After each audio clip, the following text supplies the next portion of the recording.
day's not fine, but still I woke up today. Another day to get on my grind. Got me singing, oh, oh, oh. Effort and build for Panrelli. Oh, oh, oh. Effort and build for Panrelli.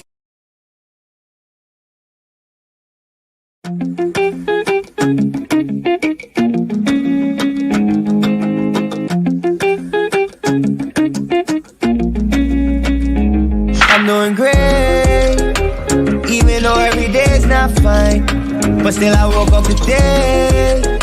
Another day to get on my grind.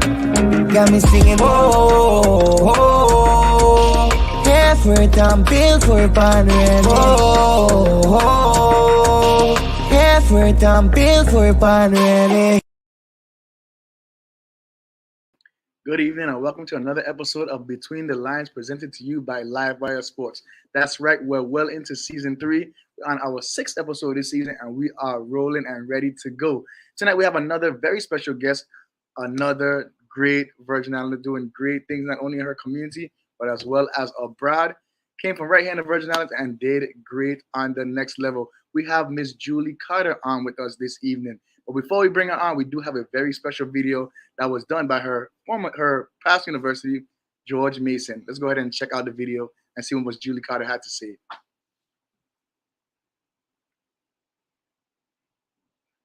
The ultimate word, it's magic, opportunity. My name is Julie Carter. I played at George Mason University basketball and volleyball from 2001 to 2005. And I am currently an entrepreneur that works as a portfolio manager for Fannie Mae. Title IX was important to me because when you come from nothing, it's hard sometimes for you to comprehend the importance of having a little bit more. Title IX obviously extended the ultimate word, it's magic, opportunity. So that's why it's important to me. So I was definitely afforded an opportunity to come play here at George Mason on a full ride for basketball. And then I also did a 5th year volleyball. I don't think if I didn't get the scholarship here at George Mason, I probably wouldn't have been able to go to school because my mom couldn't afford to send me. However, I would definitely say that Title IX has set the foundation for the type of mom, the type of wife, and the type of citizen that I am today. When I think about the opportunities that Coach Tanny Hill provided with the full scholarship here at George Mason, and she didn't really know me like that. She definitely took an opportunity, being able to come here and then seeing her in such a leadership role every day, day in, day out, for practices, our game days. It was just really good to see a female in such a powerful position here at the university that gave me hope that I too can become just as powerful. And when I think about it, fast forward however many years later, I'm able to walk into the corporate boardrooms that I'm a part of, sometimes being the only female and being able to stand firm in my own femaleness. I'm a champion for equitable athletic opportunities. Are you? Let's celebrate this 50 years, but recognize that there's much more work to do.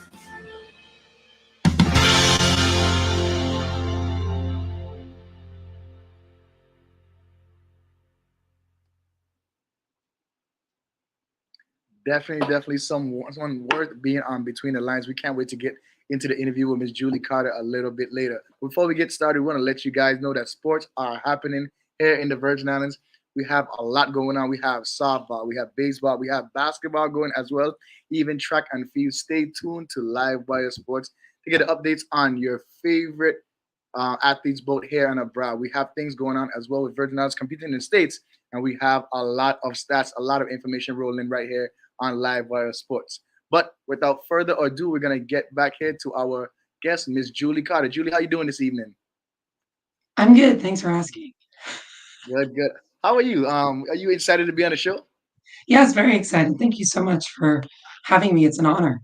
Now, we know you have a great story to tell, and we know you're going to inspire some with this story, so we had to get you on here. Listen, that introduction video alone has me so excited for the show right now. Fair enough. I'm listening. I'm like, oh my God, my voice hasn't come back yet. It hasn't quite recovered quite yet. So, but yes, that was a good video. Definitely a good video. I learned a lot in a short period of time with that video. So I got some stuff here for you and we're gonna figure out this evening based on that video. Keep it light. Keep it light. Now we're gonna get started with, lightening the mood here. Did you have any nicknames growing up that anyone used to call you? Get you real comfortable here. So my mom, she called me Duck, and then in school from time to time they call me Big John. Now, where did you get these two polar opposite nicknames from? So my mom said when I was born, I was red. I was real red. I looked like a rubber duck. So that's what her thing was. Like I was really light. So she was like, I look like a duck.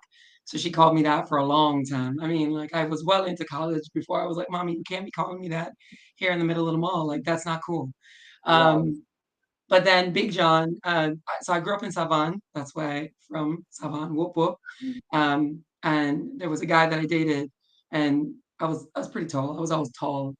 I was a big girl, and I was a tomboy. So obviously that's where John came in. So and that was it. I mean, it didn't really make a whole lot of sense, but it kind of stuck. So Big John was what it was, and Duck, that's really what it is. But other than that, the normal Jules, Jewel, Julie, Jay, but Everything around yeah, the name.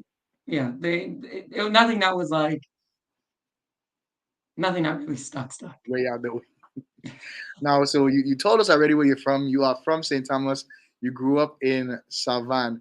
Now, did you go to? You have two schools that are right there in Savannah for elementary school. Which elementary school did you go to?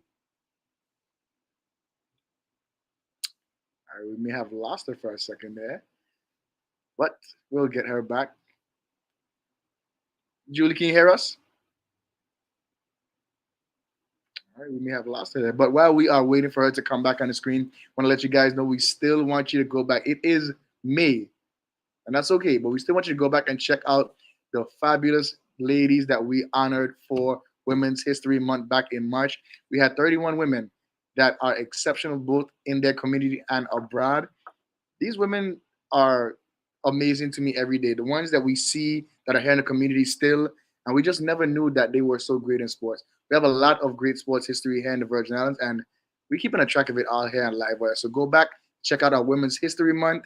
We had a lot of great athletes here, some that you see every day, and some that you may have forgotten that we have not seen in a long time. But these ladies definitely were worthy of being honored, and we continue to honor our athletes each and every day.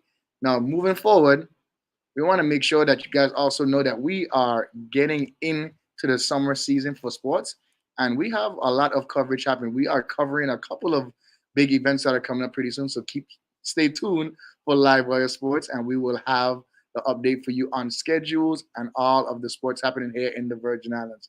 But I think we got Miss Carter back here, so let's go back into our interview here this evening. So sorry. That's like when technology fails you.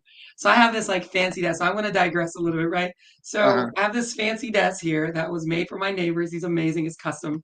And you plug it into the wall. But recently I was doing something in here and I plugged it out of the wall. So when I plugged my computer in, that was dying because remember I was like, I gotta go. Right. Plugged it in. I was like, okay, I'm good. And then all of a sudden it was like, oh my God, like what happened? So the desk wasn't plugged in. So therefore my computer was never plugged in. And I lost power for a second. Technology goes so far now. We have plugged in desks. Listen, Yeah, it's a plug-in desk, and it actually stands and sits. I'm bragging a little bit on my neighbor. It's a sit-stand desk, so it's pretty nice actually. But it doesn't give you an indicator when it's not plugged in. That might be a problem. We can fix that though. We can definitely fix it. The next generation of these electronic desks are going to have something that tells you when it's plugged in and not. Yeah, but like you're not plugged in. Plug me in now. But yeah, I digress. I'm sorry. That's fine. That's perfectly fine. Now getting back into the conversation, we have two elementary schools that are pretty close to each other in the Savannah area. Which elementary school did you attend? Which one I look like I have a product from? JE28. JE28. That's me. I didn't go to Doba. I went to Doba. I take that pretty personal because I went to Doba, so I'm kind of hurt. No, I went to Tuit. I'm a Jets. Now, is that where you got your start in sports right there on the Jamie Tuit court? Actually, yes. So with Gabby Gums, he was my my elementary PE teacher, and we were playing BD basketball. Them was some days, boy. Them was some days. Now, this is really bad because you're kind of showing his age because he's still around coaching at the Charlotte Marty High School. So well, that's if you think I've been playing, for the, that's if you think I was playing when I was 2, I'm just saying. No, where did your first love for sports come from? I know you said you played Um, sports, but where did it come from?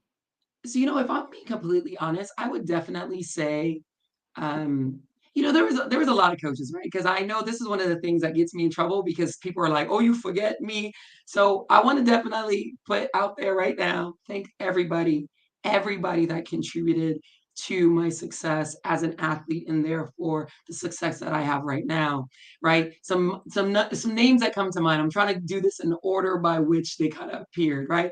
So obviously Gabby Gums, because elementary school was where it was, and I think from there you had CB. CB, listen, no, CB was another different kind of guy too, because I never used to see this man smile. I was like, dang, dude, smile. But CB was another one. And then you had Bruley. Bruley was another one. And then, like really and truly, one of the people that definitely always stand out to me is Mr. Blyden. Ronald Blyden. I mean, he's not really big on a whole bunch of scenes, but really and truly, like he's close to my heart because he's the one that's been with me every step of my journey. I mean, from elementary when he met me at 11 years old up on Fireburn Hill at the after school program to now, like walking me down the aisle when I got married almost 8 years ago, right? So, and he's there, like he's my kids. When my kids talk to him, they call him, Grandpa B. But there's been a lot of people that definitely have contributed to my success, but I think the sort of like hands-on approach that Mr. Blyden always had for us, like playing beach volleyball, and just making it fun. Like he didn't put a whole lot of pressure that I had from a lot of other folks. And I ain't gonna call nobody's names because again, success is success regardless of what it looks like. Mhm. But I opted to not play basketball because I felt like the pressure was so much to just, you got to go out, you're so tired, you got to go. And I was just like, man, y'all, Always. over here on this end, this man ain't pressuring me to do nothing. Right? I can't curse on the show, right? So I'm gonna try not to curse on the show. But because a lot of times I curse for emphasis. But yeah, so I was like, you know what, I'm definitely not gonna do it. I'm just gonna go ahead and play volleyball. And that was where I had fun. And even to this day, like I have the most fun playing volleyball. But if I'm being completely honest, basketball, man, that sport, it took me so many different places, y'all. I can't even imagine. Like, I wouldn't imagine where I would be if I didn't get a basketball scholarship because I thought I was going to be playing volleyball in college somewhere. And yes, I did it for a year, but really and Mhm. truly, George Mason recruited me to play 4 years of basketball. But, it's interesting to see like how in the beginning I was like, you know what? I ain't doing that. I ain't running up and down no court. No, which And one did you start first? Did you that's start what I basketball or volleyball first? So I actually started basketball first, yeah, with Gabby and Gabby Gums and BD basketball. Like that's my first start. And I was just getting pushed. That's back in the day with Shamal Isaac and Libot Roberts and Jason Tung. I mean, like this was the team. Like this was the team. I remember we had ended up, and Shamal didn't go to it, but we had ended up being an all-star team together, right? So like really and truly like basketball really was my start in sports, but volleyball was what didn't really pressure me and kept me in sports. So therefore when you come around full circle, basketball definitely made stuff happen. See, I was gonna So, curse right there for emphasis. with that being said, you sounded you played with the boys when you were growing up on the Oh my God. I only you know, played with the boys. I think I was among maybe the first or the second woman to play in Mon League because when I would come back home from Mason, I'd end up just being like, we got to play. I got to be better. I'm sorry, guys, but you guys know I have 4 kids. So right now it's bedtime. They coming in to say bye-bye. So go right. can I call my own You can. commercials here? You definitely can. So So we're gonna go ahead and take a commercial break right here, and we'll be right back with more Miss Julie Carter right after these few messages. thank you.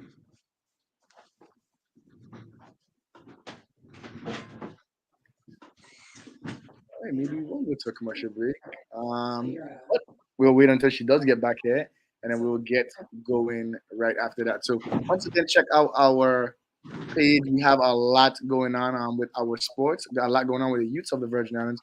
They are happy to be out on the fields and the courts, and we are happy to watch them participate in these events as well. It's been about 2 years since they were able to compete, but we are glad to see them back doing exactly what they love. Well, Julie, you back already? I Ready try to to keep go? it quick. Try to keep it quick. All right, moving forward. We talked about you playing on the teams with the boys back then. Now there's actual girls teams in the elementary sports. How important do you think it is that they have their own leagues, their own teams to play on, rather than having to play with the boys as much as you did it back in the days? So I think it's actually so I think by doing that, it allows us to have a place we can call our own, right? And instead of like having to hang with the boys, you just get to be your authentic self. And I think there is something to be said about being your authentic self. I think when I was playing, I always felt like I needed to keep up with them. And boys are a little bit faster, they're a little bit taller, they're a little bit stronger. And yes, it makes you better. It definitely makes you better. I think being and playing with guys and men definitely made me better. But I think there is a level of or a space of um, belonging that happens when you're around people that look like you, feel like you, smell like you, whatever it is, right? But just having your own space, that doesn't mean you can't go out and still compete with the guys, but being able to say, this is the girl's space allows you to feel like, you know what, I am important. I am important enough for them to actually make a team for us or a league for us to be doing these kind of things. And I had more of that with volleyball than I did in basketball. And maybe that's another reason why I gravitated to volleyball. Well, you will be glad to know that it is a full-fledged thing here in the Virgin Islands. We It's do have awesome. girls basketball, girls volleyball from elementary school, travel teams for both. So What? That is awesome. I've been they are see I think I've been seeing it. I've been cooping Sorrows and Miriam's timelines from time to time on Facebook where I see they're traveling. That's awesome. the young ladies are getting their shine here in the Virgin Islands, and they're putting on a national stage when they do get to the next level. So That's I'm what's glad up. to see that sports for women are growing, and that Right. these girls have, like you said, their own space where they can compete and be themselves. So it's a Yeah, great thing to see. that's Now moving awesome. forward, we had you. Did you stay here for junior high and high school as well, or did you relocate? So, without telling all my business, because I know a lot of people like to think that, I'm Miss Goody Two Shoes, but I actually, I was here for all of junior high. So I was here for all of elementary, and I say here, the proverbial here, right? Because I'm technically, I live in DMV now in the DC metropolitan area, but I was at home for elementary and junior high. And for my ninth grade and 10th grade year of high school, and then my 11th grade year, I went to a boarding school for sports in Homestead, Florida, Berkshire Academy. Let's not talk about that whole experience, but it was a good experience. But still, I then came back home, and then I finished out my senior year as a chicken hawk. So you only missed me for one. Okay, okay. Now, would you going to school here? Did you go to Cancran or BCB? I'm assuming Oh, Cancran. stop insulting me with all these different schools. You lived in The town. only junior high that matters is Concrete. Now, did you play both volleyball and basketball in junior high as well? So yeah, God, what was his name? Mr. Armstrong, I think. Was it I Armstrong? don't You know. don't know. You young spring chicken. You ain't know what I'm talking about. But there was a PE teacher down there. I think his name was Armstrong, and we played. I played basketball and volleyball. Uh, and I can grind too. Now, when did you see your first real success of basketball or volleyball? When you knew that you were a pretty good player, that you can take this further than it is right now? So if I'm being completely honest with you, all I didn't see that thing till I got to college. Wow. If I'm being completely honest. So, I was always tall, I was always athletic. I always wanted to be good, right? So I was never good with just being okay, right? Like if I was going to be on a team, I didn't want to be the 10th player, right? At least let me be the sixth man or you know what I mean? Like that wasn't going to be my thing. And it was humbling get to college, right? When I got to college, I remember Coach Tania, she was like, "We gonna do a pick and roll," because really and truly, I was a volleyball player, a true volleyball player that they were turning into a basketball player. Because to that point, I was in love. I thought somewhere I would be playing college volleyball. But I was always competing with Corbett. Oh my God, how could I forget Corbett? Rest in peace. But Corbett was phenomenal too, right? But him taking us around, he had taken us to this tournament in Dunbar here in DC. And listen, I didn't shine like a lot of the girls on our team, but again, I was 6'3", so it kind of worked. Athletic, you can't teach height. I was, you know what I mean? Like I was agile, I could do some things.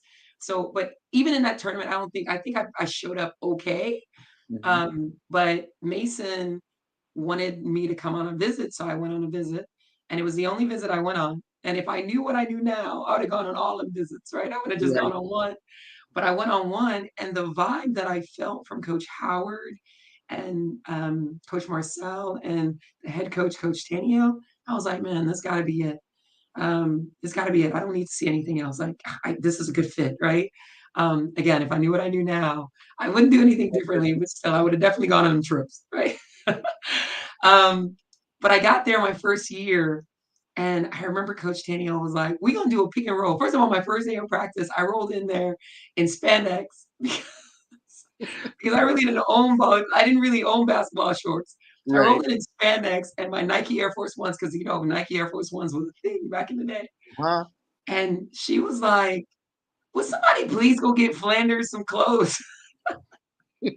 So they got me some basketball shorts, and I get out there and we're ready to go. And she says, we're gonna run a pick and roll." And I was like, "A pick and what?" Like, Four I and had two. so much to learn. I had so much to learn, but it was so much fun. It was definitely so much fun. But the short answer to that long answer is I really didn't recognize my greatness until I got to college. Like, because even when I went, then I'd come back and I'd play with the national team. But everybody that has ever played with me would tell you, like, Julie doesn't consider herself to be a star. I'm a role player. Like, I consider myself to be a role player. But the thing that I bring to the table is what I'm going to always make sure I'm bringing to the table. I don't try to step in anybody else's shoes. And I was always a great defender. Let's not talk about points. I can just a Can little. put some points up.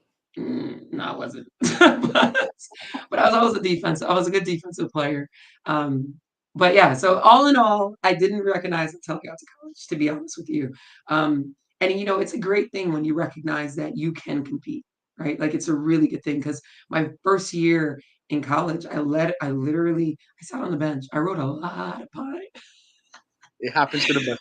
I wrote a lot of pine, and it was different because coming from the Virgin Islands, where talent's kind of limited, right? Like there's not an abundance of us playing this sport and being amazing at it and moving forward, and that's changing as I've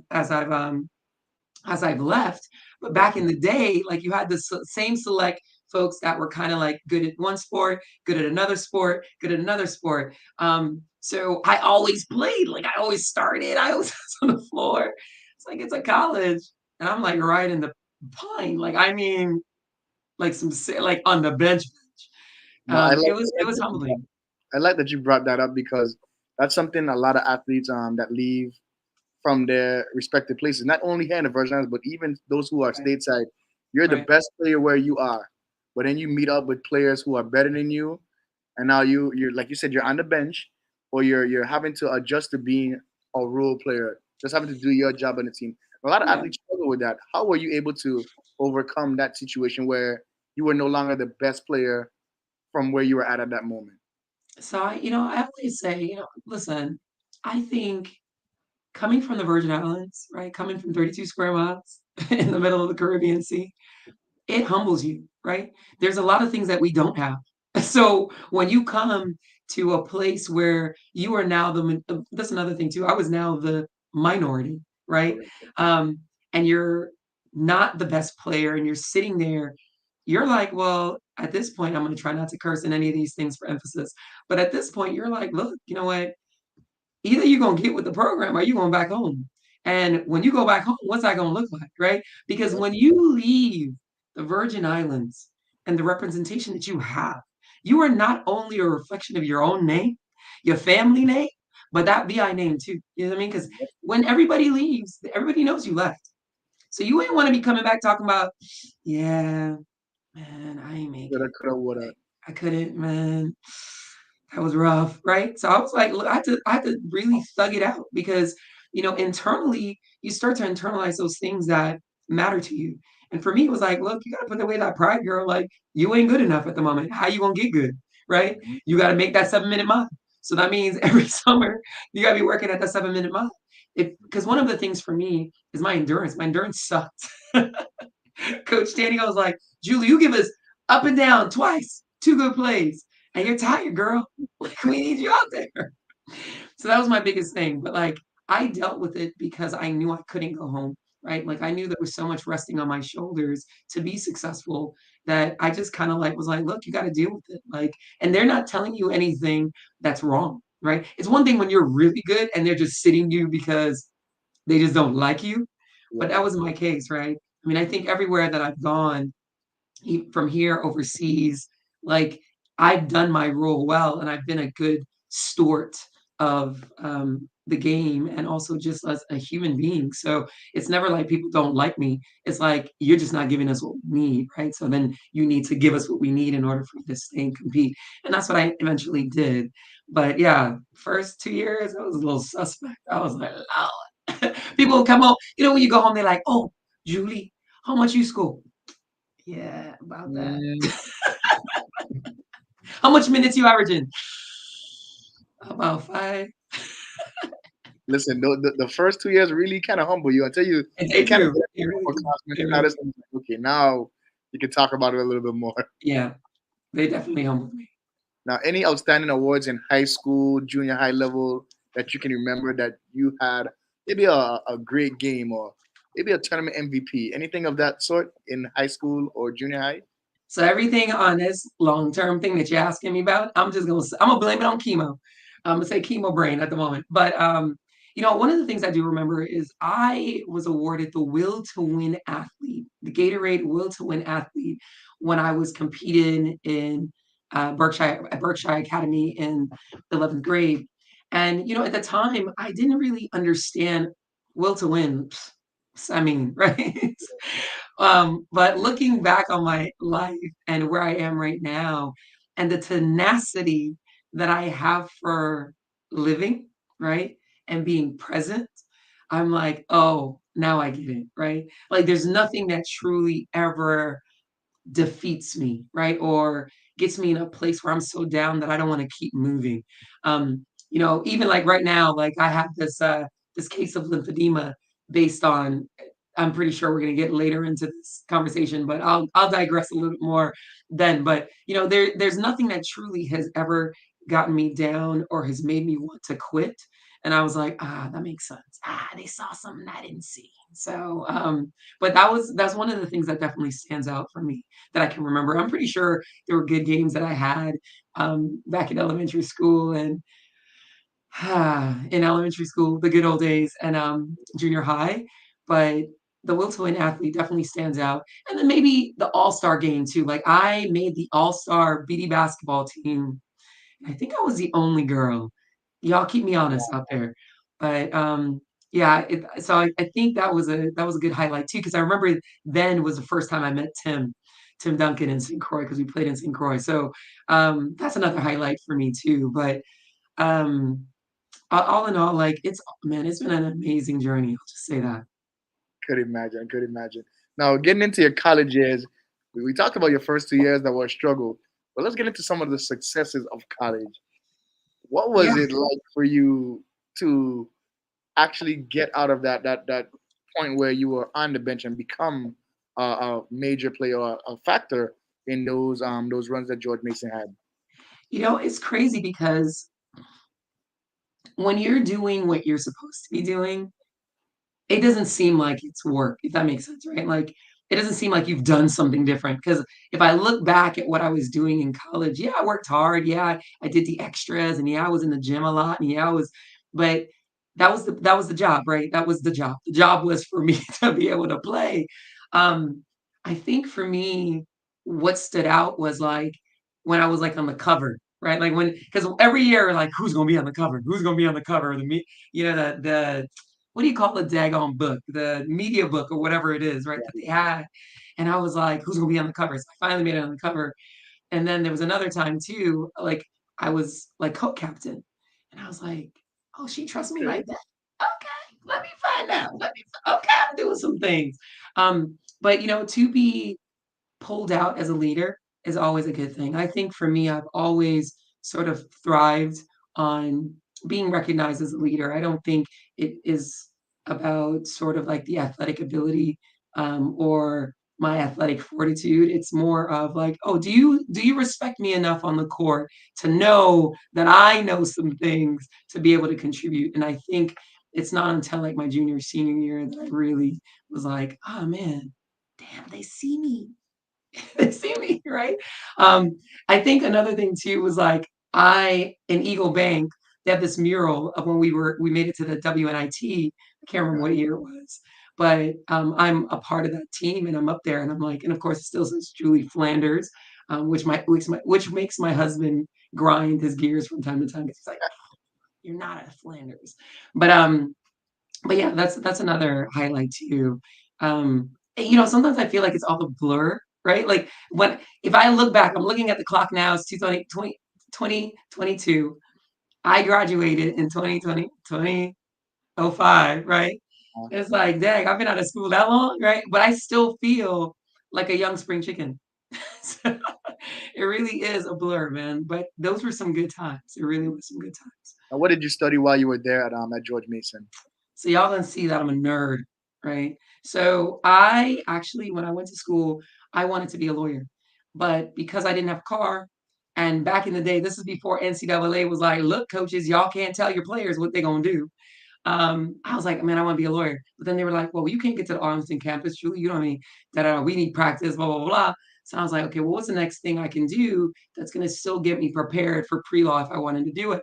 So I majored in English. Um, and I had some humble beginnings there too.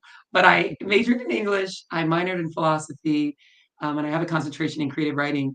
And then I went on to do other things too that we'll get into later. But yeah, English is what I studied, and I was actually pretty good at it for a while. How difficult was it for you to balance being a student athlete? Because I couldn't imagine you doing pre-law, playing basketball, playing volleyball, still trying to have a social life. How difficult was it to balance that those first couple of college years? So the good thing is I didn't have to do pre-law because they were like, look, you can't do it. You have to do something else. So I didn't have to do pre-law, but I did English.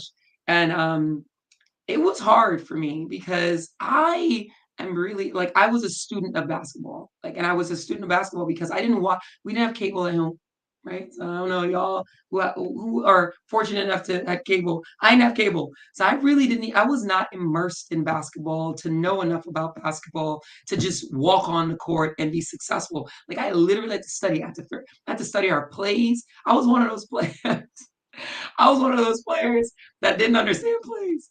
So, with that being said, I had to study. So, like, really and truly, because I was always sort of like a scholar, I didn't go too hard in the classroom. I went harder on the basketball court, and I could afford to do that until I got my first semester grades. Then I was like, look, we can't be bringing home C's because I got Wow. C's, and that was like the first time I was getting C's, and I was like, oh my God, it was humbling. And I got my first D too, so I was like, yeah, we can't be doing this. So I had to work to get I think my GPA at the point it was like a 2.5, which is still, I mean, if you in the grand scheme of athletics, 2.5 is still doable. Yep. But considering the kind of pressure that I put on myself for being the best and being the echelon of things, I was like, man, I can't be doing this. Like, I'm gonna tell my mom I got a whole bunch of C's. And granted, at that point, I was still an adult by then, but there's a level of pride that you have for the things that you're doing. So I had to work hard to get my overall GPA to like a 2.9 when I graduated. But my major GPA was like 3.5 or something like that. So it was work. It was work. I think it was finding that balance. Like you don't know enough about basketball, so that's where you have to put your focus. You know enough about the kind of scholar you know what I mean, so you could kind of flail out for now. But it was hard. It was definitely hard. I remember I think it was Calvert White that had come and he talked to us and he was like, yeah, your first year, you're gonna go, you think you're good, you're gonna go to the gym, and then you're gonna be doing all these workouts, and then you're gonna be so sore. Man, my first year, I experienced that. I was like, yeah, he wasn't lying. It's a different kind of working. It's a different kind Is of work. I remember being so sore. I was like, yeah, we gonna skip that shower tonight. We good. We just gonna lay here in our filth and just be okay with these muscles that are aching, right? But it was definitely a balance. I think one of the things that I found hardest was that I was coming from my mom being a part of my life all the time and pretty much kind of like dictating what needs to get done, how it needs to get done, and Mr. Blyting, strategically telling you how to manage your time. Um, and then getting to college and ain't nobody telling you that shit. You got, excuse me, see, there you go, emphasis there. But ain't nobody telling you that. You got to figure it out for yourself. So that was hard too, being able to, navigate those waters, time management. But here we are. Now I'm a portfolio manager, so all I do is manage time. Right. But humble beginnings. Definitely. Now, during your college years, because we want to stick with that for just a moment, was there That's any outstanding awards, any great accomplishment, any championship runs that you guys went on that you can remember at this moment? so and besides the NIT, and maybe one year we were like close in the CAA. Mhm. Um, Other than that, nothing too crazy. I mean, from an athletic perspective, if there are awards, I can't remember them. Sorry, it's been so long. And there had to have been at least one or two. And I think I definitely remember Dean's List was one of them too. I mean, so Good one. academically, I made the Dean's List too. But I think there was at least an athletic one in there too from time to time, but nothing too crazy where I was like MVP or I was a role player, right? And I was okay playing the role that I needed to play for the team for us to get the wins. And I think that's what made me a good team player, right? It's the fact that I knew my role and that's what I did. I didn't walk on the floor trying to make anybody look bad, feel bad, any of that stuff. It's just I came to play, and I came to win too, right? And I had great players around me, man. I had some great players around me. Jen Dev, she was amazing. Jen Surlis at the time when I was, back in the beginning.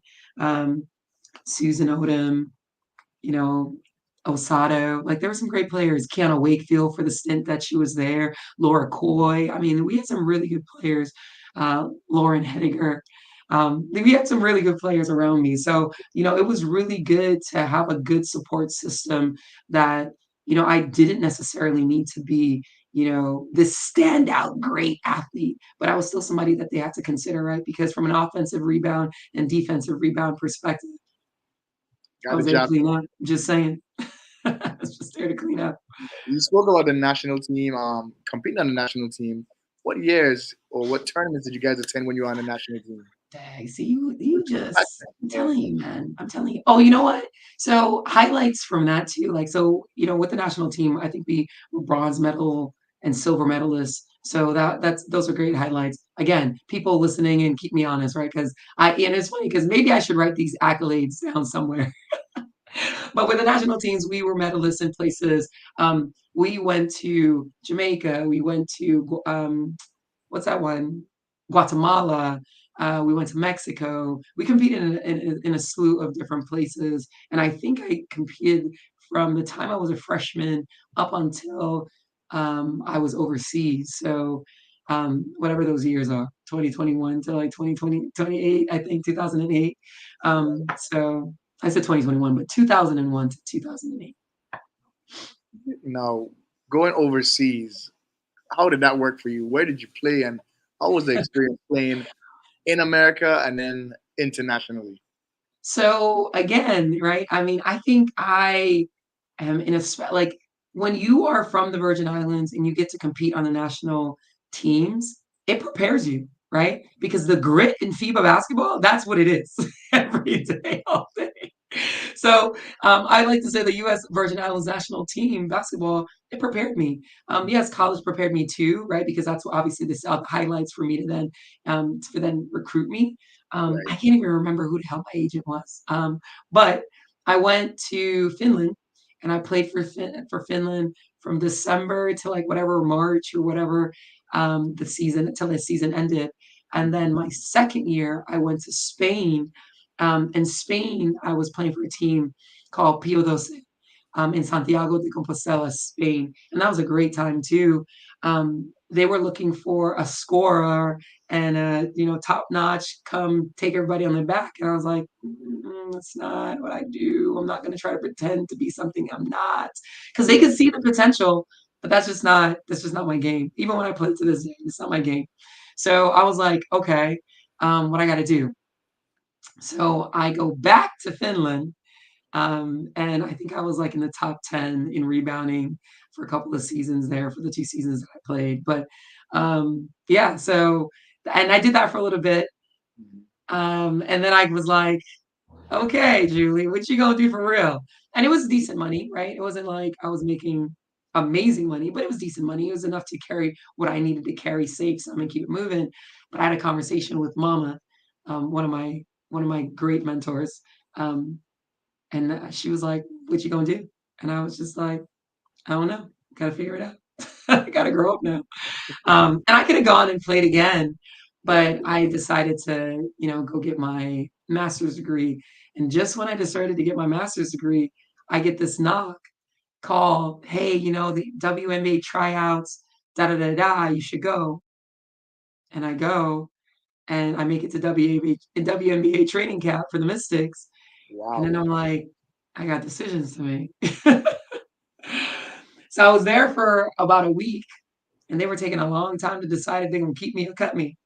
And I gotten accepted into my master's program. I was like, look, y'all, and I was working full time and going to camp. So the way I would do it, I was go to camp in the morning and then I'd work from 12 to 8 to make up that time and then do that all over again. And I was Wow. like, this is getting old.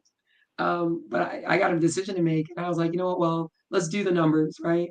If I make it on the team, how much am I going to really make, right? Now it becomes a numbers thing. It doesn't become because yes, being able to play basketball was always a great thing, but then you got to start, tapping into reality. Okay, if I play in the WNBA, if I make the team, I didn't even know I was going to make the team. If I make Right. the team, what's the numbers going to look like? What do I want to do? I was like, man, I think I had enough of basketball for now. Let me just go ahead and just when I think I have enough basketball, I then become an assistant coach for NCAA basketball too. So I keep saying we're getting pinged in the corner. You see us getting pinged in the corner. So I'll wait to discuss more when we come back from break. Now, how did that training time experience go for you? Because that's a big thing. The WNBA, it's catching itself right now. The beginning there was some hard times, but I just love how it's growing now. But how was that training camp experience for you? And did you ultimately make the team for the Mystics? So I didn't even wait around for them to make a decision. I didn't. I really didn't. Well, I went and talked to the coaches and I said, hey, you know what? I'm working during the day after I leave here in the morning. And then I come back and do it again. And I've been accepted into my master's program. And if you guys aren't making a decision for another 2, 3 weeks, I don't know if I can stick around for that. So I had to make the tough decision, right? Um, and hindsight's 2020. Would I go back and do it again? I probably go back and do it the same exact thing because I am where I'm at right now. Um, uh, but there's something always curious about like, okay, Julie, what if you had made the team, Right. right? Like, but I always think I'm a big advocate for things always happen the way they should. They always do, right? We might not understand right now, but they always happen the way they should. And if you think about the talent that we have, right? The talent that we have currently right now at South Carolina, I'm Mhm. just saying, then the doors that I've opened and so forth and so on, like she's definitely paving a beautiful path for folks. So, everything happens the way it should. All right, so we're gonna take a commercial break right here. We have a lot more to get into with you, get into the thick of things here, but we're gonna take our commercial break right here. We'll be back with more between the lines after this short message.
are you talking about this style or this style?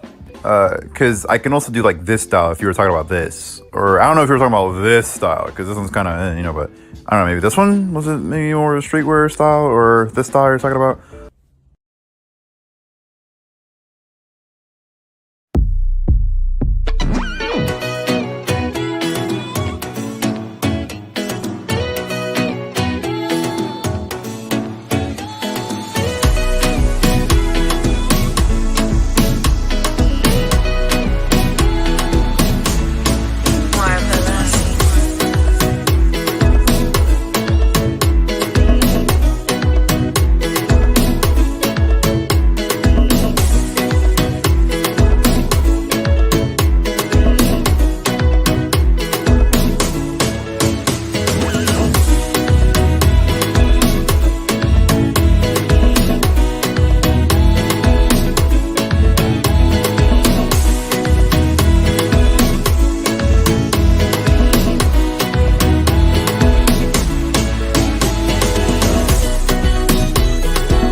I'm doing great, even though every day's not fine.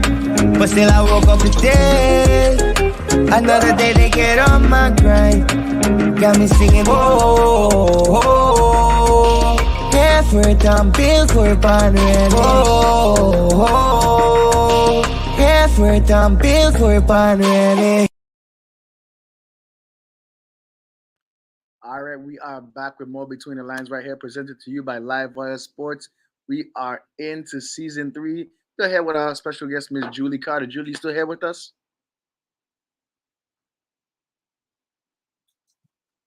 I sure am. All right, just make sure you didn't escape on us here. You know? No. All right, you want to get into your current career right now. You mentioned a couple of things there, gave us some teasers there, but what do you currently do?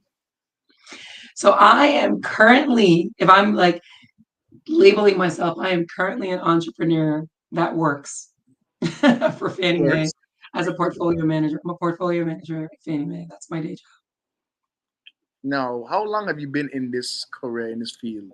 So I actually have been in like project portfolio managements since 2012-ish.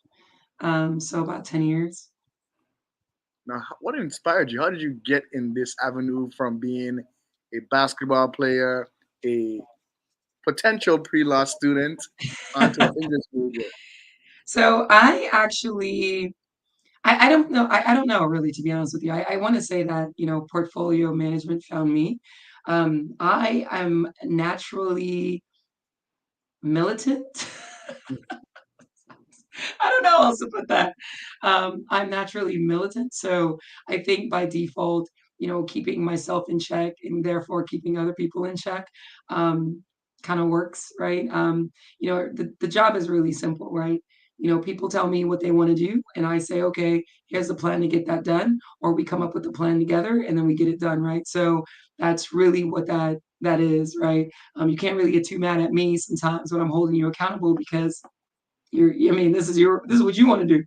So and it's not always a glamorous job, right? Like there are a lot of folks that I work with from time to time, they just don't like what I bring to the table because I hold them accountable, right? And there's not a whole lot of fluff, right? Just as I hold you accountable, I hold myself accountable. And that all stems from the basketball court. It really does, because you don't want to be the weakest person you want to be the weakest link. So in Right. order for us to not be the weakest link, I got to do my job, and you're paying me to make sure that I hold you accountable. So that's what I do in my day job. Now, what is a regular day like for you during your job? So I work from home mostly now. And some recent changes have made things change, and I guess we'll get into some of that too. But I work from home, so a regular day for me is I get up, I get my kids ready, my husband goes off because he's active duty. So he's not always around in the morning time to get the kids ready. So I get the kids ready. We have four of them. The 11-year-old is fairly sustainable. The 5-year-old, the 5-year-old, he is self-sustaining for all intents and purposes too. And then we have a set of 1-year-old twins. So I got to get them ready, get them to the door. I'm on a team. One of the teams that I'm on is racial equity at Fannie Mae. So we have an 8:30 meeting every morning. It's a scrum meeting. Every morning, so I have to get the kids to school and then get back. Sometimes I'm taking that call in the car. Sometimes I'm taking it right when I'm pulling back in the driveway. Sometimes it's after, it's after the fact. But that starts the day. And then I'm pretty much in meetings sort of like rotationally throughout the day, which is, I am one of those big proponents of not just meeting just to meet, right? If we're going to meet, there's going to be a clear, distinct reason why we're meeting, and then we're going to move to the next thing. I don't like wasting time. I don't feel like I have a lot of time to waste, so I don't like wasting my time or wasting other people's time. And I think because I run my meetings so efficiently sometimes too, they appreciate that too. It's like, look, if we had a Julie meeting, she's going to make sure we have exactly what we need, and we can just keep it moving. Ain't going to be a whole bunch of fluff in these meetings. Right. So that's really my day. My day really is sitting down and doing what I'm doing with you right now, which is talking. So that's why when my voice started sounding like this back in January, yeah, it's been since January, I haven't actually gotten any time to like truly rest it.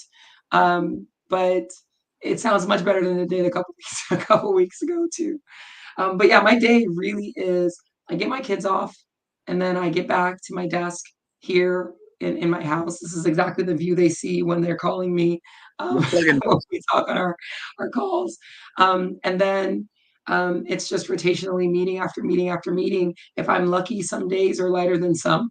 But I really try to strategically pick and choose the meetings I need to be in because I don't try to be in meetings being in meetings don't make me feel important. So I always tell people like, if I can't contribute to this, don't add me because if I get in here the first time, you and I are going to have a sidebar and I'll be like, look, I don't think I have anything else to add. Don't add me to the next one.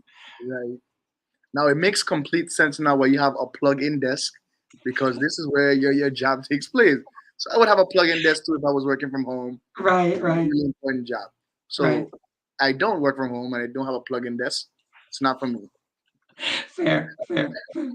We're moving forward. Was this your first job right after your master's program? At Liberty No. University? No, I feel like these questions are getting a little hot. Let me just go ahead and dab the sweat off my bald head here. No, so once I got my master's degree, the first real job, I say real job, where I was on salary, right? Salary is when you made it. Real When I money. was on salary was with Howard University, and I was the assistant program manager / assistant coach, right, for women's basketball there. And I did that for 3 seasons, I think, or roughly 3 seasons. That was my first job. And right when I started Howard, I started my master's. I had already started my master's program, so I had to finish it.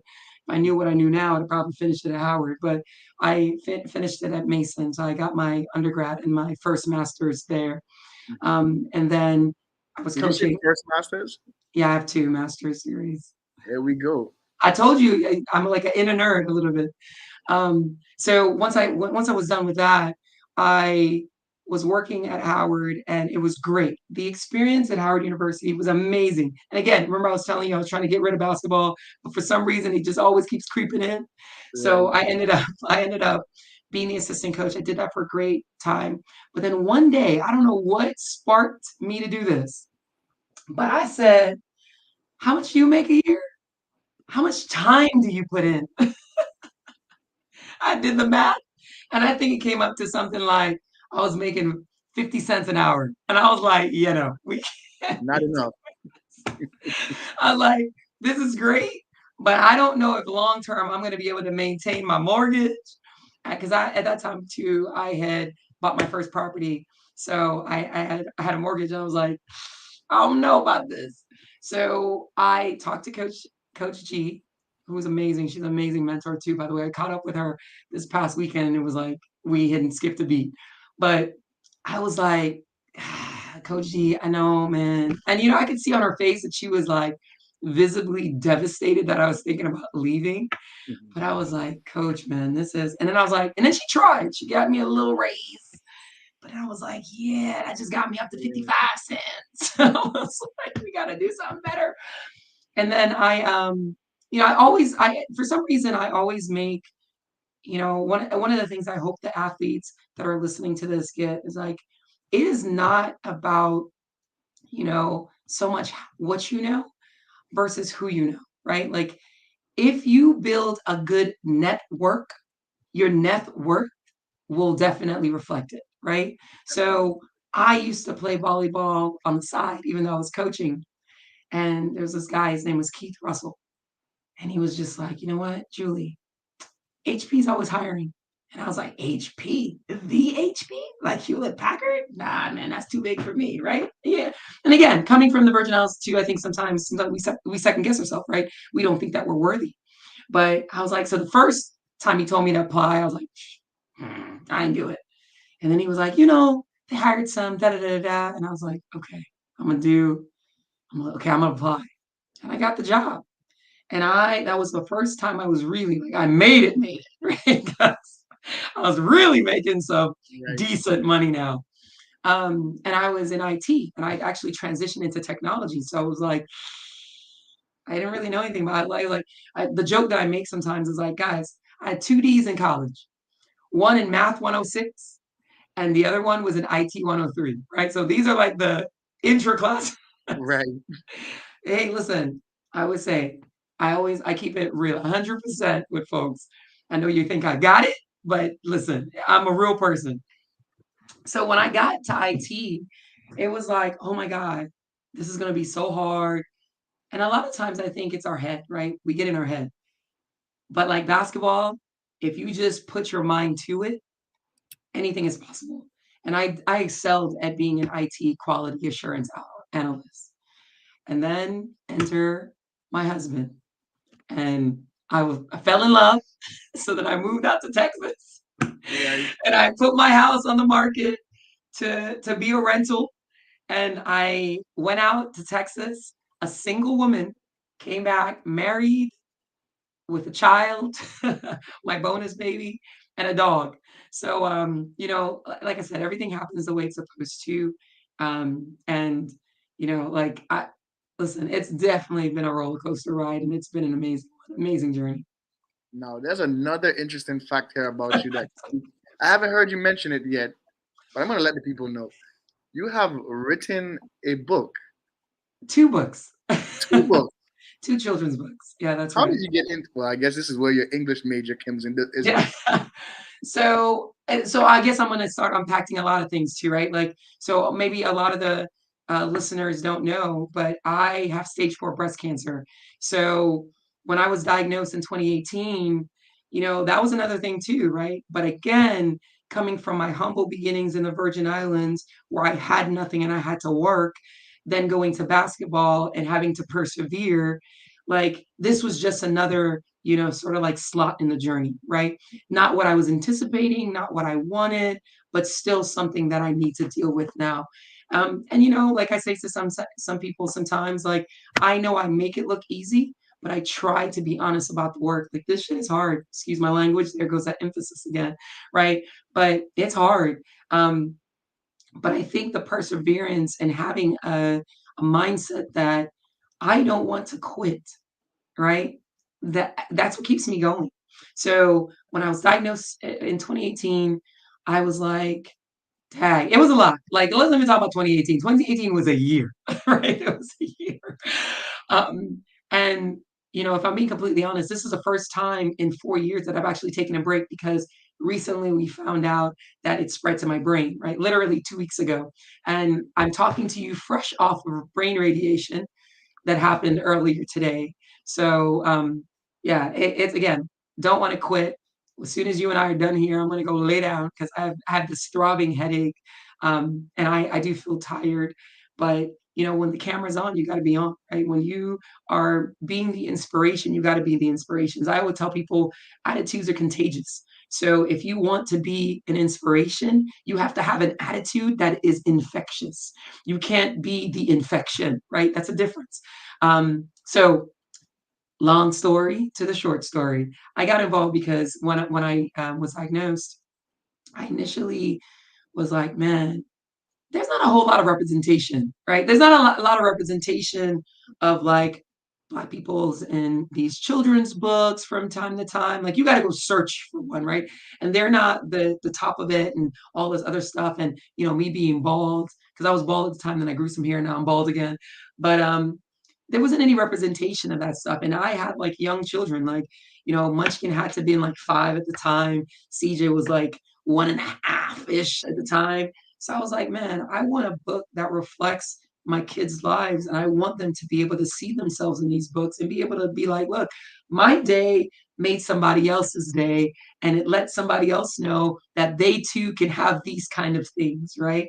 Right. And the first one is called A Good Day. And the second book is called A Good Story. I mean, I'm sorry, A Good Secret. A Good Story is in the works.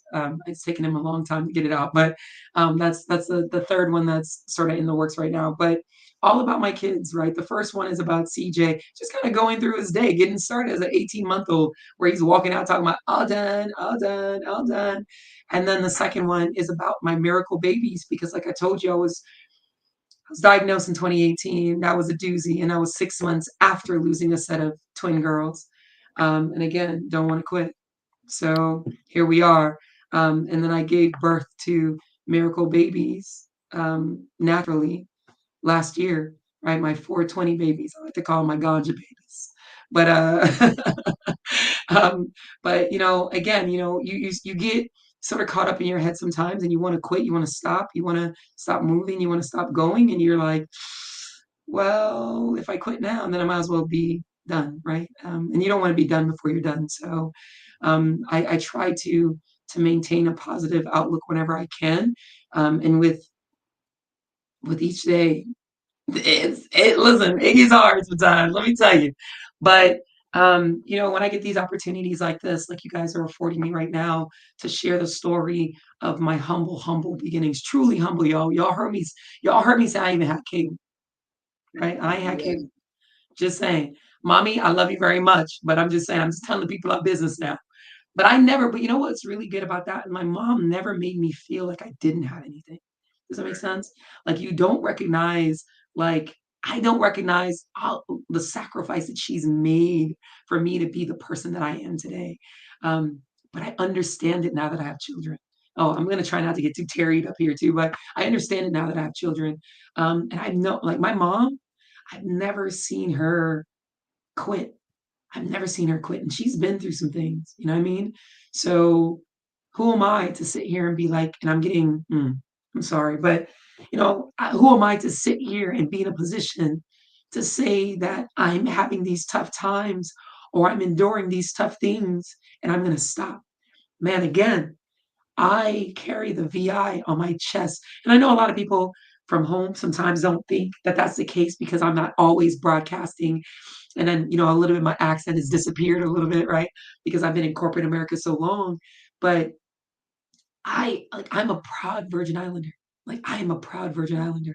So, you know, everything that I do, and I have the opportunity to say, hey, you know what? I come from where you come from. The same place. Matter of fact, probably worse, right? I grew up in Savannah. The projects, that's not the projects, right? That's just letting you know. You know what I mean? From humble beginnings. And the places that I've seen through sports, the person I've become because of sports. Man, that could be for anybody. That's anybody, as long as you are able to put in the work. Because, you know, I think a lot of times too, this generation, especially this generation, they just want to show up. Well, I'm tall, I'm athletic, I'm good.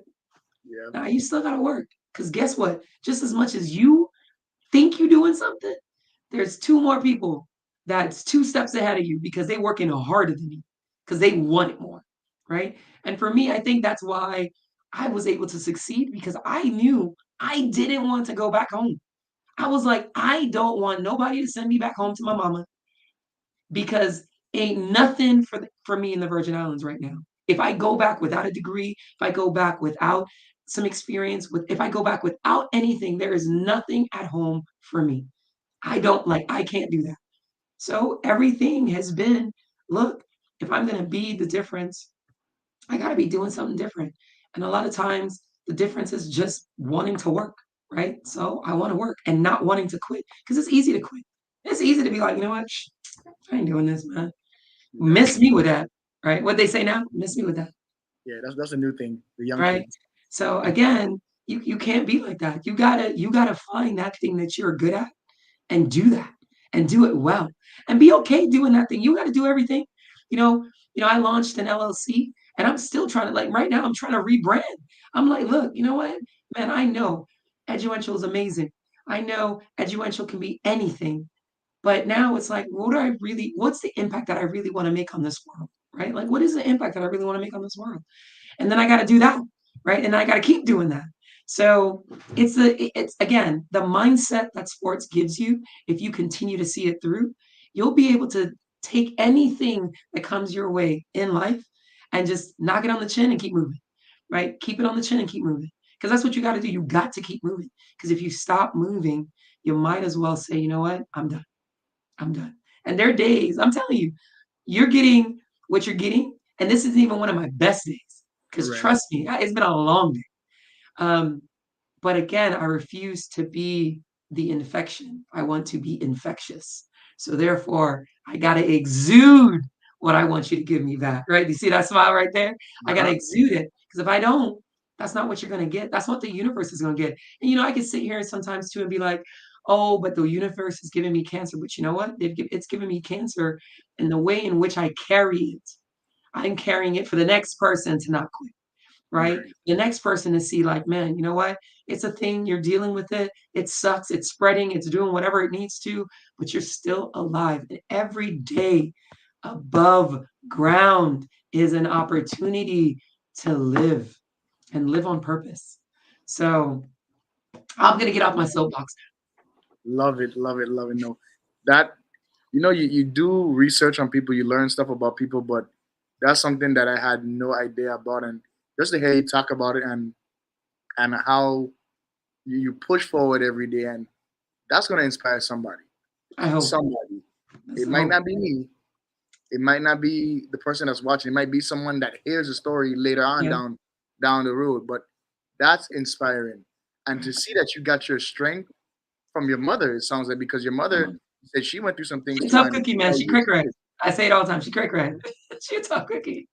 but I really really love the story, and it's very inspirational, and I know somebody is going to be touched by this, and I just hope that they're able to reach out to you and just talk to you a little bit more if Please reach that can out. help you.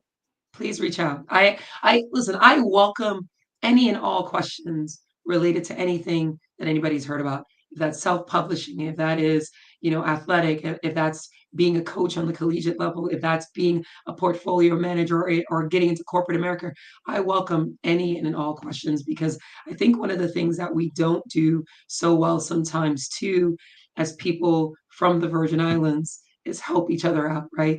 Helping and extending our network for other folks as well. But I always say, like, listen, if I can help, I'm going to help, and I'm going to pass on information. And I also want to make sure that you're passing it forward, right? Like, you want to always make sure you're paying it forward, because I didn't get here by myself, right? I got here with a network and a slew of individuals. I mean, a slew, right? And that doesn't start just from at home. That's when I get here. And you know what? And I always got to say, big ups to the Virgin Islands, right? Big up to the people on St. Thomas, because if you guys didn't sort of cultivate the kind of person that I am, the network that I've created thus far, it wouldn't exist, because I'm just a person that people like, right? So for all intents and purposes, for people gravitate towards me, and I can appreciate that. So again, I welcome all questions about breast Definitely. cancer if you want.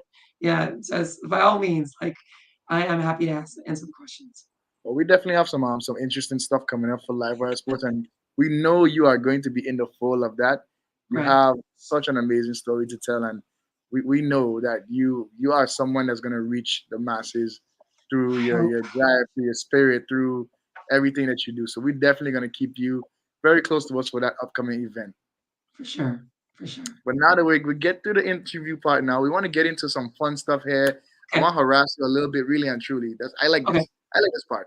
I get to Okay. harass people. I get to tease people. It's fun. Always fun. Okay.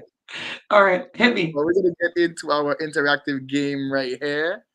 It's actually called a few of my favorite things. So I'm gonna ask you a few of your favorite things. You're gonna tell me what some of those things are. So we're gonna start very easy, very simple.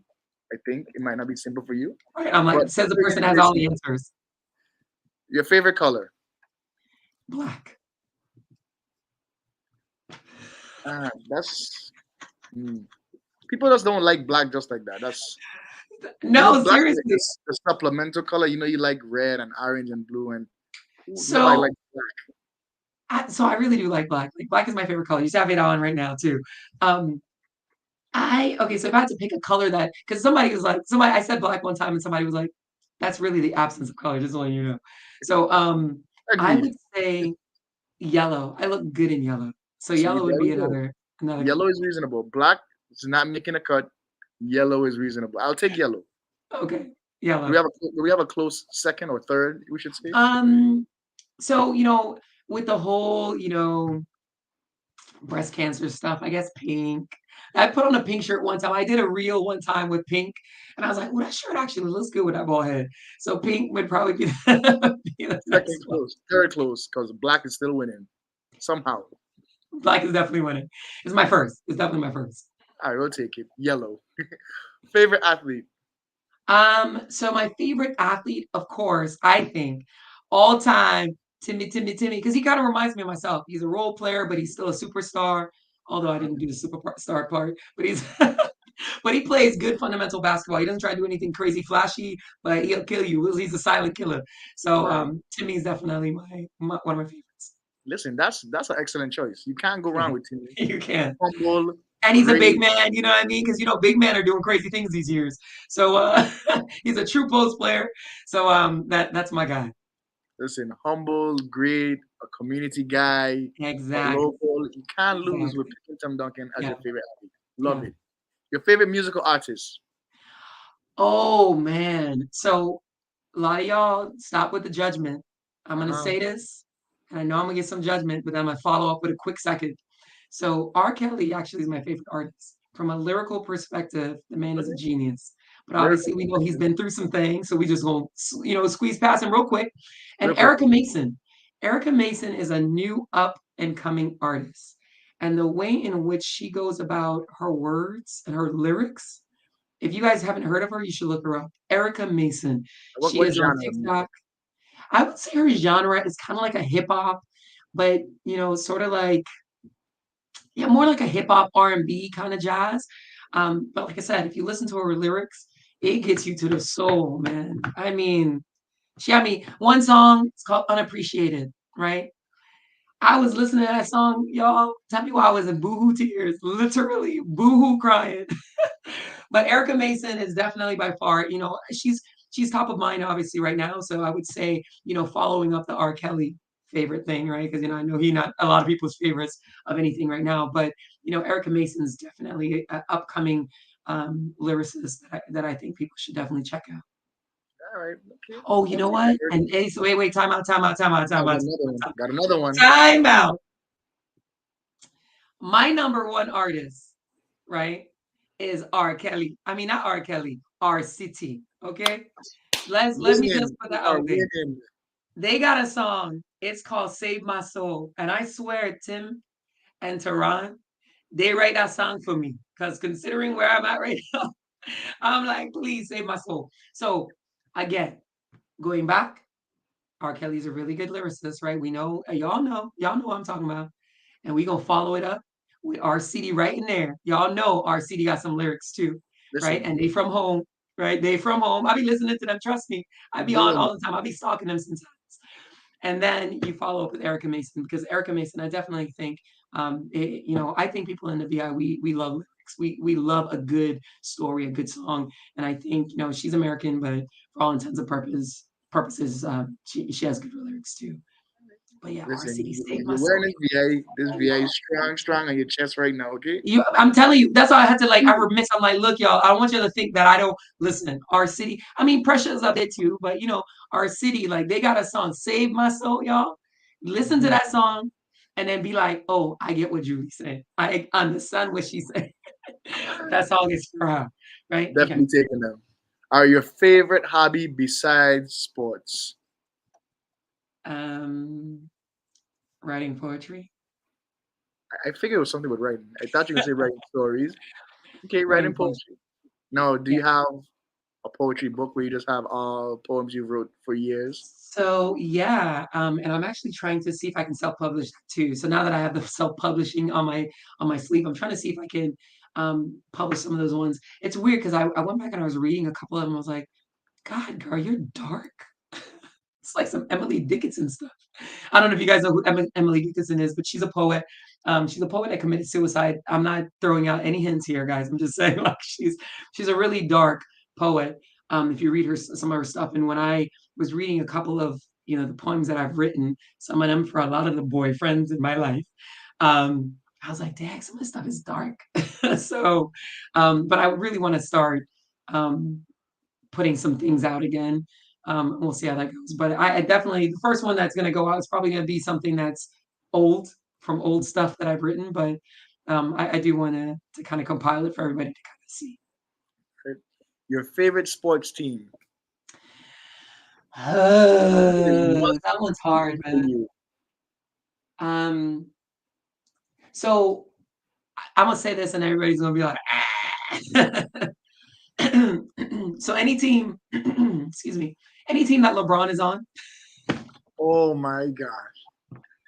at the moment, but if I'm being completely honest, like I would say the consistent team for me it hasn't really been consistent. I just like good basketball. When Timmy was playing, it was the Spurs. So, but he not playing no more. And a lot of people that were playing with him are no longer playing with the Spurs Right. either. So, yeah. So I just like good basketball. So that one's up in the air. I don't really have a favorite sports team. I just like good sports. I don't know if I want to let you get away with that. So I gotta ask again. Favorite sports team? Oh man. Pressure. I okay. I would go. Who was I just watching? And I was like, oh, that's really good basketball. Miami. Okay. All right. I'll go with Miami. And remember, LeBron was there before. Just saying. That's why. That adds a little bit to it. Oh, my Right there. husband's from Miami too. So my husband's from Miami. So therefore, There we go. kind of rubs in a little bit. That's a quality reason, right? That's all you need. By association, that's okay. Right, by association, right. Your favorite academic subject? I think we know this, but favorite academic subject? It's English. Yeah, I was going with that, but I had to It's ask you. English. I like anything that has to do with writing. It's funny because I don't like to read, which is really, a bit of a conundrum a little bit, right? Oxymoron, if you may. But I will say that I love to write. I love being able to put thoughts on paper, making it come to life, slogans, so on and so forth. So writing is definitely a thing, and that always falls into the English part of it. I'll take it. Your favorite? No, we're gonna skip that one because this is Okay. where it gets really, really intense. Your favorite Look, sports? you got me sweating movie? here. Your favorite sports movie? Oh, Coach Carter. That was quick. Coach Carter. What about Coach Carter? What does it? Man, For you? he was intense. So it's funny because he actually kind of reminds me a little bit of how I was when I was coaching at Howard. Because my girls would tell you all the time, right? I used to call them my babies, but they would tell you all the time, like Coach Flanders at the time, right? Coach Flanders, she's intense because they knew like I was their biggest cheerleader, but when they weren't doing what they needed to do, man, I'd be like, okay, y'all can come see me at 6 o'clock in the gym. We're gonna do some fun. We're gonna do some fun joints. So that's kind of like he has kind of my style, like loud. He's a yeller too. I'm a yeller too. So um, yeah. So but he also teaches you just the life lessons too, and I think that's one of the things that I do well too. And now here I was gonna think you were gonna say just because you have the same last name, but I like that exact. No, you remember I'm a Flanders before You're I'm a Carter. Carter. Yeah. So no, Coach Carter. That's a good one. All right. Your favorite sports moment that you were not involved in? So when George Mason made it to the Final Four, It was like the year after I left. I was like, dang on, why couldn't yeah, so I left out because I remember being in Finland and listening in, trying to be like it was like, and it's like a 7 hour difference. It's like something crazy like that, and trying to get the game so I could listen to see how Lamar and Jai and the rest of them and following were doing. So yeah, that's definitely a good move. Prideful there. School Yeah, pride. Love it. yeah. All right. School pride, VI pride, I got pride. Here we go. Real intense now. This is where we start to mess up relationships and families and lose Oh, wait. friends. Let me go back to, right? So I gotta be remiss, but Aaliyah's, championship is another one too that I wasn't a part of. Right? That was amazing. Favorite moment, honestly. I'm just saying, that was another one too. So I want to definitely make sure wherever I can put in my VI, I'm gonna make sure I put in my VI. Here we go with some real personal, real intense stuff here. Your favorite local food. Oh, pate. A saltfish pate from God, what is her name by the airport? We have a special place.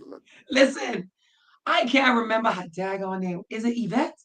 Don't have me lying. Look, who? Can't tell you right now. Thought somebody was saying it in the comments.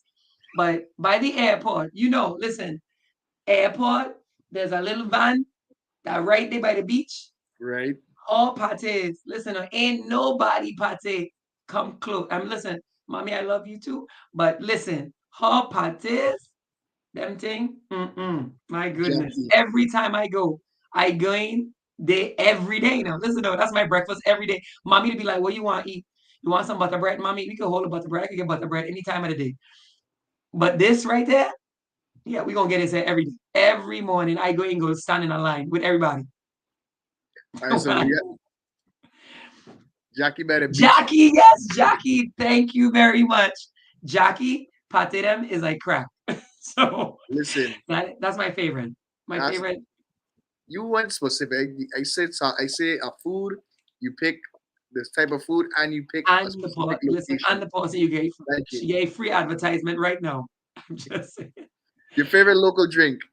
Oh, soursop. Passion fruit too. So I could do soursop and passion fruit. And you know what? Soursop is actually known to be like one of the fruits that's like a cancer killer. So that's probably why it's like top of my list. Passion fruit's up there too, but soursop is like number one. I don't know about that soursop thing. Passion it's fruit, good though. Passion fruit, but I love passion fruit. Passion fruit is definitely my number one. Passion fruit is the greatest thing ever created. It's good. It's amazing. Although it's weird, because like when I eat the passion fruit, and it's been a long time, right? So shameful for me to say, but I don't get to come home a lot because I have a tribe, right? And it's expensive, right? When you're also lowering these ticket prices, I come home more often. But I got a tribe to travel with me. So it's easier to just have my mom come visit me than me coming home all the time.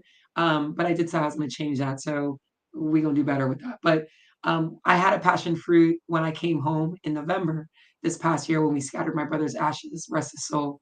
And I was like, I forgot how good it is to just pick something that this powerful and just eat it, just off the tree. You go into the supermarket, the thing ain't right. You gotta put in a brown bag, like you know what I mean. Like it's just there's something about home, man. Like nothing can replace it. Nothing can replace it. All right, and the last question, the question of all questions, this decides if you stay on the show anymore or you leave right now. Okay. Your favorite tart? Pineapple. You are great. I love coconut too, but I definitely don't do guava. Listen. Guava. Whoever thought guava was a good idea, stop it. Just stop it now. This is how I feel. Pineapple. Exactly how I feel. Pineapple is king. Coconut. Next. Yeah. But sometimes early. But guava should not be a tart eaten by people. But you know what's funny? My husband loves guava tart. But we gotta give him a pass because he was born in Guyana and he was raised in Miami. So he know no better. Got it. Look, somebody said guava is the best. We don't want no guava tart people on this live. Yeah, no guava. Not a single one. Yeah, no guava ain't that's not my favorite. All right, but we made it through our interactive game here, but we got some stuff here for you. You probably weren't prepared for this. I was not. Stuff here for you. We Okay. have some Oh yeah. pictures of you. We want you to tell us what was happening, what were you thinking, what was the moment. We just need you to explain. And this is good for you because you What write pictures? stories. So you got to give us a story about some of these pictures here. Oh my gosh. I hope I remember. We're going to see right now. So we do have our picks here. We're Okay. going to start with it and we're going to see where we go with these pictures. What is this and what is happening? This is volleyball. This is the volleyball teams. You got Miriam Rodney. You got me there in the middle. You got Jamila. She always thought she was gonna be tall, but that's where she just ended. Jamila Otley, but she was Hurricane, so I think she's Otley now again, but Jamila Otley. And then we got Natifa Smith. Oh my gosh. And then we had just won. We were listen, Chicken Hawks, we were the best. That's just what it is. We were the best of the best. And we had just come off another win. And you notice how everybody else is holding extra trophies. So I think they were like best setter and best MVP. And I was just a part of the team. You got But to win yeah, the that's count. what's going on there. That is funny. That's a good All right, one. let's see if we can get I to the still look next the picture same. here. Oh my. Another volleyball. I think this was our team photo. And let's see if I remember everybody. Look, Kamarsha Ryan. And then you got, God, what's her name? I'm gonna have to skip her. Then you got Lisa. And then you got, I was just said her name the other day. I'm having a brain fart. I just said her name the other day. We were just talking about her and her husband, and she just got married. And then we got Yuli. And then behind her, we have Shadi. And then you got Miriam, then you got Jamila again. She always next to me. And then me. God, I was tall. Jesus Lord, I was tall. And then you got Melissa Dobbins. Richana is the one that I missed right next to Kamarsha. I just said her name. Very interesting picture. She's gonna be so mad at me because I know like we still talk, but I'm having a brain fart right now. But yeah, this one here I think was our team photo. And what was the coach's name? I think the coach here at that time was Frank White. Oh no, Mr. Davis. I think it was Mr. Davis because Frank White was the black guy and Mr. Davis was the white guy. That's how I remember.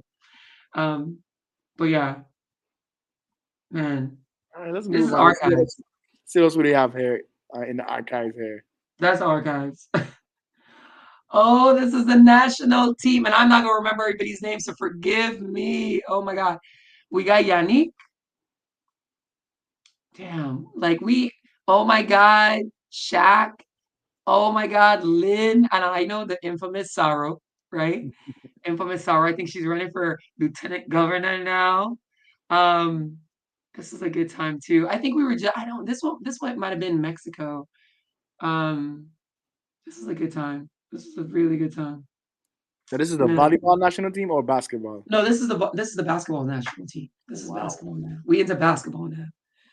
And you got a Crujan and this was a Crujan VI mix. And then we had some people who weren't like born and raised in the Virgin Islands, but they had affiliation through their parents as well on this team, which was amazing. But either way, like this was a good team. I think this was a team that actually won one of the medals, if I'm not mistaken. Yannick was an amazing player. Lynn, y'all know she can hoop.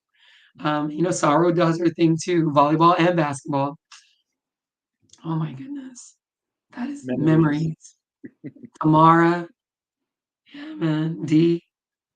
This was a good team. This is a really good team. Let's see what else we have in the archives. Y'all got I'm like, we all gone in the archives, Lord. Oh yeah, okay, there we go. This is one of our medals. I don't know where we were here though. Oh, I think this is in UVI gym. Definitely UVI. Definitely UVI gym. We just gotten medals. I don't know if we were bronze or silver or whatever, but yeah, this is a good time too. Beanie Pong.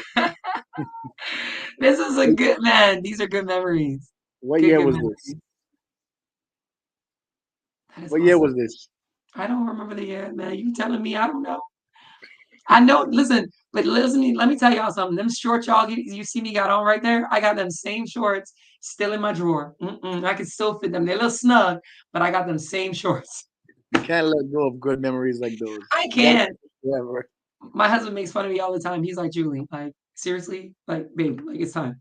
Like, you need to part ways. It's Sentimental. You can't get rid of them. yeah. I had those, and I've had those since I was 16. So that's just to tell you. All right, let's see what else we have here. Y'all got pictures. Oh my goodness. Oh Lord. What year was this? This was my beast year, and I don't know what beast year that was, but it was some year in college. So that must have it must have been this is what I think this is when I was actually getting more photos too. So it might be my senior year. And because I remember I used to have those, you see those bands around my hand. They actually had a little smiley face and it said bite me.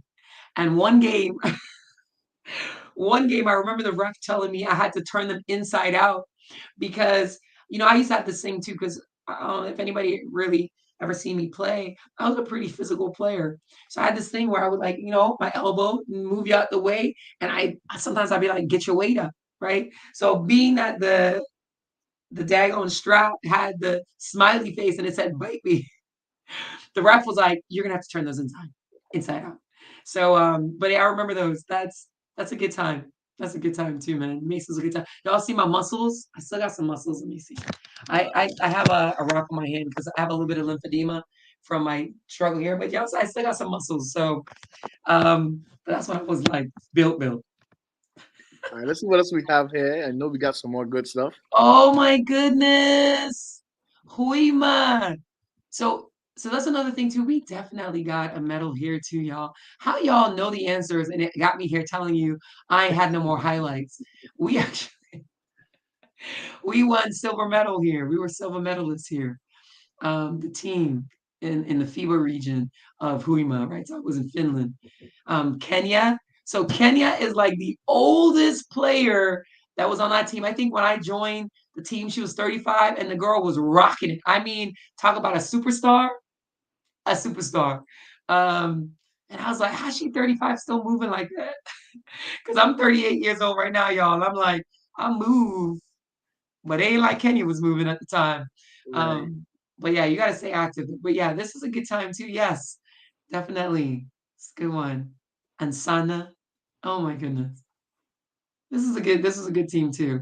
Oh my goodness. And Zini. Zini was from Nigeria. The only other colored between Kenya and I. Kenya was, I think, from Georgia, but was living in Finland full time. But yeah, it was a good team. Huima. Äänekoski, Finland. It was cold as I don't know what over there, y'all. Woo! My gosh. It was a different kind of time. All right, let's That's keep good. it going here. Oh my goodness. So this is when I realized that 170 pounds was not okay for me. So this was back in 2019. So this must have been a year. It was at 20. I think Rena can keep me on it, but I think it's Arena can keep me honest, but I think this is 2019. So this is a year post diagnoses and treatment. And you could tell like it was taking a toll on my body a little bit because I got that big old head and that skinny body. And I thought I looked fly too, y'all, until I saw the pictures at Arena. I was like, oh my gosh, I can't do that. So I got to maintain, I know I look, healthy for all intents and purposes. And I think back then too, I was strictly vegan. So I wasn't even eating like pescatarian ways. But now I've incorporated some fish and seafood. But I need to be at, anywhere from 180 to 190. I can't get down to 160 because I think at this picture I was 160, 165. So, but this was when I came out and I talked to the high school kids and I laid it on them real. Like some real. I gave them some real information about what was going on in college and what it does. Because, I know at that age, they're all worried about babies and babies as in boy babies or girl babies, right? Whichever way they float. But, just worried about being with a partner and people and boyfriend, girlfriend, and all that good stuff. And I was like, yo, that's going to come. It's going to come in time. Yeah, they got real conversation then too. Oh my goodness. And Bruley is amazing, man. Bruley is amazing. He is, listen, if you talk about a basketball mind and somebody that just truly loves basketball, that is Bruley. Russell Bruley, this guy right here, he loves basketball. If you give him a talent that loves basketball just as much as he loves basketball, he was gonna make him soar. And you heard Aaliyah, she told you how he played a role in her successes too. Bruley's Definitely. he's an amazing guy, man. He's amazing. This is a good day. It's a really good day. I love heels too, guys, if you notice. So even though I stand 6'3", I'm always putting on heels to be taller because I love my height. If you got it, you Let's see gotta what else flaunt it. we have going here for you. Got some more. Oh, Yeah. yes, The Good Secret. So this is the book I was telling you guys about. So this is the second book that I actually released. And on the cover, that's the depiction of my daughter and my son, who is now 11 and 5 respectively. So in this book, this was really good because I was pretty much, disclosing to the world that these miracle babies are a thing. So that was a good secret that I kind of forced my kids to tell because I was like, you can't tell anybody, not at all. So spoiler alert, that's what the book is about. Right. Spoiler alert, but it's a children's book. It's cute. It's funny. And this book actually depicts me with hair because I had locks at the time. And again, since this book was written and since then, Eduential's logo has changed too. We rebranded to something more modern, but it's still learning inspired. Yep, there we go. And like I said, I rep the VI everywhere I can. So that is awesome. That Awesome. is good. And that is my infamous picture. Y'all see this picture right here? That picture my husband took on his iPhone, and it's a candid shot. And it is the thing that I use all the time because I think it does a really good job depicting me how I look right now. And then even then I had like some little fuzzies. I actually had some hair. Now I really don't have any hair. I'm bald. But that picture I use for everything. And maybe someday I'll upgrade to something else. But it captures me just as I am. I think I look. See, look, the same. I look the same. So look at y'all pulling out the archives on me. Definitely. All right. No more pressure. No more pressure. We're finished with the pictures now. You can Okay. relax. But with your book being the last picture we had up there, we want you to go ahead and tell us the link or where we can find your book. Amazon. On Amazon. Amazon. All you gotta do is search A Good Day Julie Carter on Amazon, A Good Secret Julie Carter on Amazon, and you'll find me. And when are we expecting the next book to come out? Man, if I'm being completely honest, I'm putting Kevin on blast right now. So Kevin's got this book. So first of all, Kevin is in the Philippines, and I kind of like happened across him. So that was really good that I happened across him because his style just makes everything come to life. But I recognize that he's getting a little too busy for me, and he's going to be too expensive for me too soon. So I just wanted to finish this last series with him, and that last series being about my daughter, and that's going to be a good story. So it's her story about my bonus baby. But I don't know when, because he's had this since last February. so he's dropped some snippets here and there, and I'm like, oh, this is gonna be amazing. But he still hasn't finished. Maybe I can forward him this live when I'm done and be like, look, the pressure's on. People are waiting for this. Right. But I don't know. And I really have in my mind you know, to continue writing children's books, right? And have it depict lessons that I want my kids to learn too, right? Not just be about depicting them, but depict some of the lessons I want them to get. One of the things I don't think that we do is do a good enough job of is talk about money, right? Talk about money and finances with our kids, and I think that's something that we need to get better at. So, how else to do it then to make it a little bit more digestible for them in what they're normally reading on a daily basis? All right. So we have A Good Secret on Amazon. What's the name of the other book? A good day. A Good Day by Miss Julie Carter. So check it out on Amazon. Bye. Definitely for sure. But I want to thank you for coming on today. You did an excellent job. You are an excellent guest. Got a lot of fun here. Thank you. Like I said, we're gonna keep in contact with you. We have some things coming up that we know that you would love to be a part of, and we really want to get you involved. So I want to thank you so much, Miss Julie Carter, for coming on, telling your story, and being an inspiration to. Oh, I think I lost you.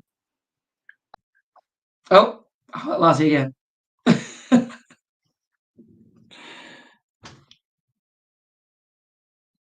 Well, guys, it's just you and I. You can't hear him, but okay, here we go. Oh, I was gonna let you go. You had it under control. But once again, we want to thank you so much for coming on, taking the time out of your evening, to come on and inspire others to be the authentic person that you are, and just have a great conversation with us here this evening. We appreciate you and all that you do, and we continue to wish the best for you on your journey. I appreciate it. Thank you so much. It's an honor. Truly is an honor to be a part of the conversation. I appreciate you guys having me on.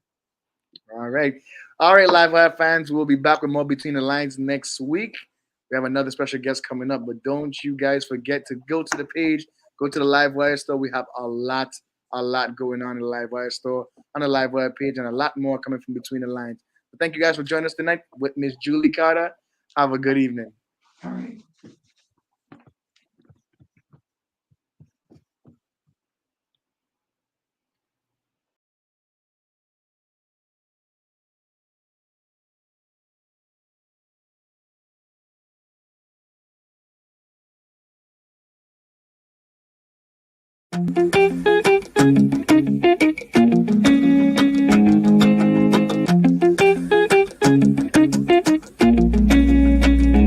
I'm doing great, even though every day is not fine. But still I woke up today, another day to get on my grind. Got me singing, whoa, whoa. Effort, I'm built for fun, whoa, whoa. Effort, I'm built for fun, really.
I'm doing great, even though every day is not fine.